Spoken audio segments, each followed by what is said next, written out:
मुफ्ती साहब, मुरीद के हवाले से आपका क्या मौक़िफ़ है, और जो खामोश थे सानिया वालिदीन इक़्तिदार रखने के बावजूद, इसके बारे में आप क्या कहेंगे? देखें, इस पर मैं बहुत कुछ कह चुका एहसन मेमन साहिब। बल्कि मैंने उस साने से 1 दिन पहले मेरा खिताब था पब्लिक में, उसमें भी मैंने कहा, बाद में भी बहुत सारे मौक़े पे कहा, और इस सानहे का किसी को दुःख ना हो, ये मुमकिन नहीं है। और सब ने अपने-अपने तौर पर कहा।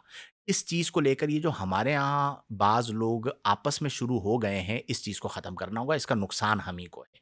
अल-आक़िलु तकफ़ीहिल इशारा, मैं इस पर खुलकर गुफ्तगू नहीं करता कि जिनको नहीं पता उनको भी पता चल जाए। हर एक ने अपने तौर पर कोशिश की है, आपस में दस्त बगरेबा ना हो।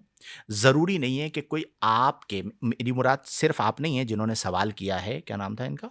एहसन मेमन साहब, आप मुराद नहीं है।